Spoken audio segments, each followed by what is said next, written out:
Hey everyone, Eddie Wilson here with Christian Media International. Obviously, we've been underneath of the quarantine for a couple of weeks, and most of our church media is how we're communicating with people around the country. I've got another tip for you today. So we've gotten questions all around the country coming in. We've been able to help lots of churches, dozens and dozens of churches, with streaming mechanisms, how to stream, best ways to stream.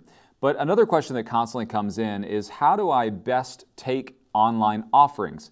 So we've helped churches set up their website to be able to do it. Obviously, if you've got a website, there's lots of plugins, and it really comes down to what type of website do you have. Do you have a WordPress site, or are you using some other service?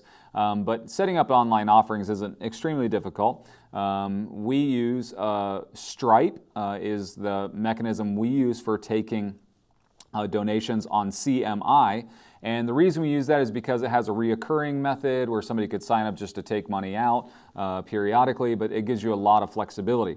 But let me give you another suggestion. So obviously you'd plug Stripe into your website and create your own account connected to your bank account, and then people will actually click give or donate online, and then they would go to that mechanism and it would send it to your bank account.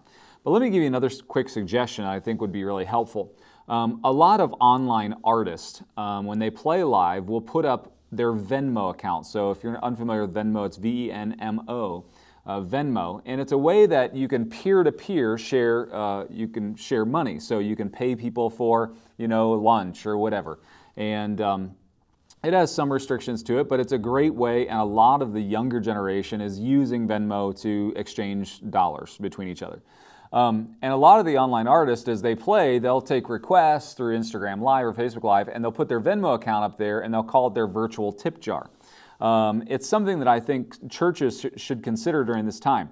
We need to make sure that our giving is as close to the user as possible by telling them, hey, make sure you go online, click this button. You can do all of that, and your most regular church members will do that. However, if you put your Venmo account and list that up there, and it's your kind of your virtual tip jar, then you can put that on the thing and say, to make a donation, you can give to this account, and start a Venmo account for your church. Connect it to your bank account, and it's so easy once you have your cell phone. I have Venmo, and I can look it up, and then I can actually just send my dollars in, and it's really simple to use. And I think that if you were to take things like that, it would be really helpful. One other quick suggestion I would make is make time for offerings in your live stream. I know that we're so quick to just kind of jump next to next to next to next, singing and then preaching, or just preaching only. Take time to create a designated offering time.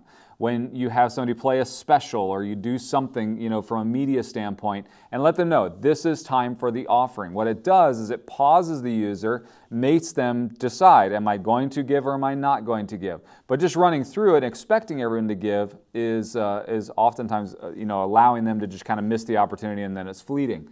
So take time in your online service to give. So even if it's just a quick offertory, a quick special, let them know, hey, this is the time for online giving. Make sure that it's listed or posted somewhere. Make sure it's on Facebook. Make sure it's on Instagram. All those other mediums that you're using to stream, put it out there. Use a Venmo account so that it's almost like a virtual tip jar where you can literally list it on the screen, and someone like me that has Venmo, I quickly can just go, okay, I want to give X amount of dollars to help the church. And then lastly, present a need. As we're sitting in the audience, and our audiences are our homes now, watching a live service that we can't participate in person, I need a reason to give above my tithes and offerings. If you say, hey, just want to let you know, offerings are down X%, that's something. But if you said, hey, we've got some families in need and we really want to do X, and you actually put something in front of people, it stirs your heart, it gets your emotions going, and you want to do something to help. You're sitting there kind of helpless now in the living room with your family or whatever.